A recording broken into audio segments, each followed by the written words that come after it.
राधे राधे दोस्तों, कैसे हैं आप सब। दोस्तों, हमारे YouTube चैनल पर आपका स्वागत है। हमारे इस चैनल को सब्सक्राइब कीजिएगा और हमारे वीडियो को लाइक, शेयर और कमेंट ज़रूर कीजिएगा। दोस्तों, जैसा कि आप सबको पता ही होगा कि अभी नवरात्रा जो है वह शुरू होने वाले हैं। जी हाँ दोस्तों, इस बार के जो नवरात्र हैं 17 अक्टूबर शनिवार के दिन से शुरू होने वाले हैं। दोस्तों, शारदीय नवरात्र माँ नव दुर्गा जी की उपासना का पर्व है और हर साल ये पर्व जो है श्राद्ध खत्म होते ही शुरू हो जाता है। लेकिन दोस्तों, इस बार ऐसा नहीं हो पाया था क्योंकि इस बार श्राद्ध खत्म होते ही जो है मल मास का महीना शुरू हो चुका था। इसीलिए दोस्तों, इस बार जो है नवरात्रि 25 दिन के बाद शुरू होने जा रहे हैं। इस बार नवरात्र 25 दिन के बाद जो है दोस्तों 17 अक्टूबर शनिवार के दिन से प्रारंभ हो रहे हैं, जो कि आगे चलकर 25 अक्टूबर तक के चलेंगे। दोस्तों, धर्म ग्रंथों एवं पुराणों के अनुसार शारदीय नवरात्रा भगवती जी दुर्गा जी की आराधना का श्रेष्ठ समय होता है।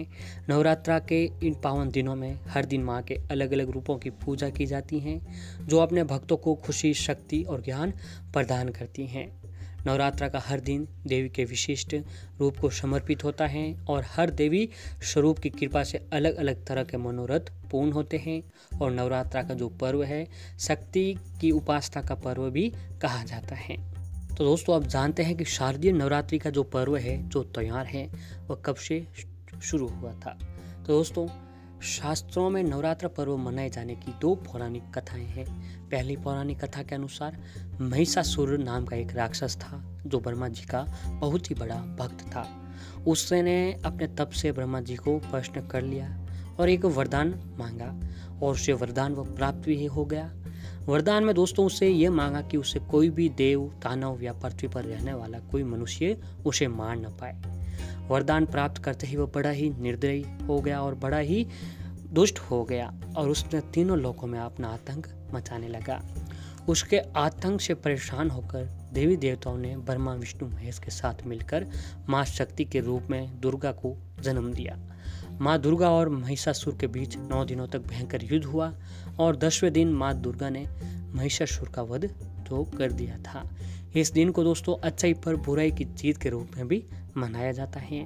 और दोस्तों, जो दूसरी कथा है वह इस प्रकार है कि मर्यादा पुरुषोत्तम ने भी की थी नव दुर्गा जी की उपासना। जी हाँ दोस्तों, दूसरी पौराणिक कथा के अनुसार भगवान श्री राम ने लंका पर आक्रमण करने से पहले रावण के साथ होने वाले युद्ध में जीत के लिए जो शक्ति की देवी माँ भगवती जी की आराधना की थी। रामेश्वर में उन्होंने 9 दिनों तक माता की पूजा की। उनकी भक्ति से प्रसन्न होकर माँ ने श्री राम को लंका में विजय प्राप्ति का आशीर्वाद दिया था। 10वें दिन को लंका में विजय प्राप्ति का आशीर्वाद दिया और 10वें दिन भगवान श्री राम ने लंका नरेश रावण को युद्ध में हराकर उसका वध करके लंका पर विजय प्राप्त की। इस दिन को दोस्तों विजयदशमी के रूप में भी जो है वो मनाया जाता है। तो दोस्तों, यह थी जो नवरात्रि है, नवरात्रि की पीछे की कथा। अब दोस्तों, नवरात्रि के 9 दिनों में देवी भगवती के 9 अलग अलग स्वरूपों की उपासना की जाती है। इसमें पहले दिन जो है माँ शैलपुत्री, दूसरे दिन जो है माँ ब्रह्मचारिणी, तीसरे दिन माँ चंद्रघंटा, चौथे दिन माँ कुष्मांडा और 5वें दिन माँ स्कंद माता, 6ठे दिन माँ कात्यायनी और 7वें दिन माँ कालरात्रि, 8वें दिन माँ महागौरी और 9वें दिन अंतिम दिन जो है माँ सिद्धिदात्री की पूजा की जाती है। दोस्तों, नवरात्रि के पहले दिन विधि अनुसार घट स्थापना का भी जो है बताया जाता है। तो इस दिन दोस्तों, नवरात्रि के इस दिनों में अगर आप माता दुर्गा के समक्ष व्रत रख के उनके अलग अलग रूपों की पूजा आराधना करते हैं तो माँ की कृपा आपके ऊपर हमेशा हमेशा के लिए बनी रहती है।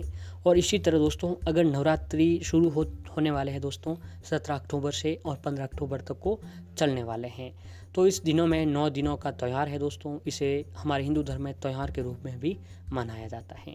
तो इस दोस्तों त्यौहार में मात्र अगर आप ये चीज़ें अपने घर पर ले आते हैं तो दोस्तों माता भगवती जी की कृपा आपके घर में हमेशा हमेशा के लिए बनी रहेगी और उनका जो स्थायी निवास है आपके घर पर बना रहेगा। जी हाँ दोस्तों, तो आइए जानते हैं कि हमें इस दिनों में क्या चीज़ लानी चाहिए।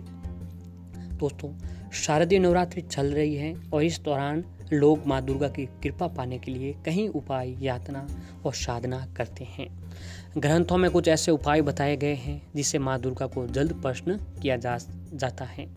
नवरात्रि में इनमें से कोई भी एक क्षमा नवरात्रि के शुभ मुहूर्त में हमारे घर पर हमें जरूर लानी चाहिए। दोस्तों, शारदीय नवरात्रि में देवी का आशीर्वाद पाने के लिए किसी भी एक दिन अपने घर पर कमल का फूल अपने घर पर जरूर ले आएं। कमल का फूल माता लक्ष्मी जी को जो है वह बहुत ही प्रिय प्रसन्न करता है। इससे घर में आ रही धन संबंधी जो परेशानियां होती हैं वह दूर होती हैं और माता लक्ष्मी जी की कृपा बनी रहती है।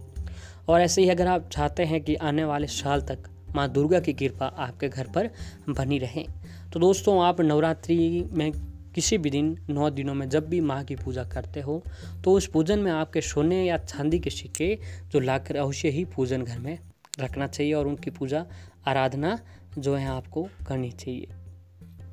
फिर दोस्तों इसे जो है पूजा के बाद अपने घर की तिजोरी में किसी लाल कपड़े के साथ बांधकर रख दें। इससे भी दोस्तों आपकी माता की कृपा आपके ऊपर बनी रहती है और ऐसे ही आपके घर में धन संबंधी आर्थिक परेशानियां बनी रहती हैं, मेहनत का आपको पूरा फल नहीं मिल पाता है। तो दोस्तों धन संबंधी आर्थिक संबंधी दिक्कतें दूर करने के लिए आपको घर की तिजोरी में जो है लाल कपड़े के साथ कौड़ी बांधकर अपनी घर की तिजोरी में रख दें। इससे दोस्तों माता की कृपा आपके ऊपर बनी रहेगी। और नवरात्रा के 9 दिनों पर घर पर कमल पर बैठी हुई माता लक्ष्मी जी की तस्वीर ले आए। ऐसा लाने से जो क्या होता है कि भक्त की जो सारी मनोकामना होती हैं वो पूर्ण होने लगती हैं।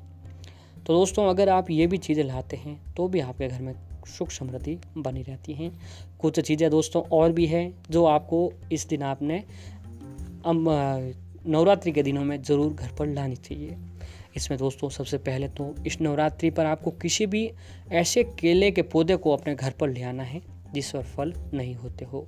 फिर नवरात्रि के 9 दिनों तक उसकी जड़ को जल चढ़ाएं और उसके बाद गुरुवार को उसकी पूजा करें और थोड़ा सा कच्चा दूध भी चढ़ा दीजिए। जी हाँ दोस्तों, आपको बता दें कि इससे आपकी संपत्ति में आर्थिक संपत्ति आर्थिक धन में बेहद वृद्धि होगी।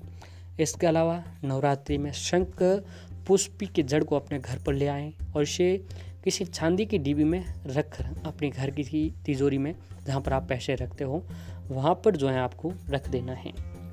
बता दें कि इससे माता रानी यानी माता लक्ष्मी जी की कृपा आपके घर पर हमेशा के लिए बनी रहती है।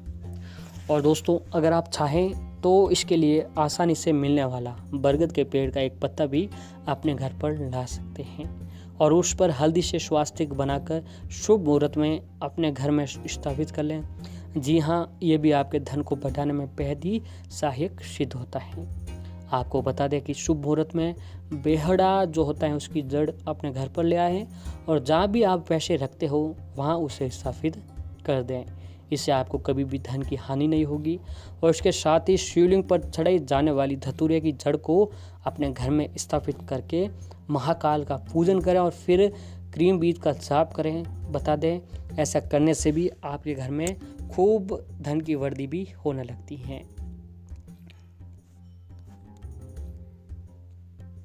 वहीं दोस्तों तंत्र शास्त्र के अनुसार जो सफ़ेद प्लास का होता है वो सफ़ेद प्लास उपयोग यंत्र में बनाने में किया जाता है। यही वजह है कि सफ़ेद प्लास को नवरात्रि में पूजन के बाद घर में स्थापित करने से धन की हानि नहीं होती है। इसके अलावा हर श्रृंगार के बांधे को एक ही लाल कपड़े में बांधें और अपनी तिजोरी में रख लें। ऐसा करने से भी आपकी तिजोरी जो है हमेशा धन धान्य से भरी हुई बनी रहती है। और दोस्तों एक जो होती है सफ़ेद अपराजिता का फूल, ये जो होता है ये गरीबी दूर करने में बहुत ही मददगार होता है। दरअसल ऐसा कहा जाता है कि नीले और सफ़ेद रंग का संबंध जो है ऐश्वर्य से होता है और यही वजह है कि यह फूल आपको ऐश्वर्य यानी धन में वृद्धि करता है।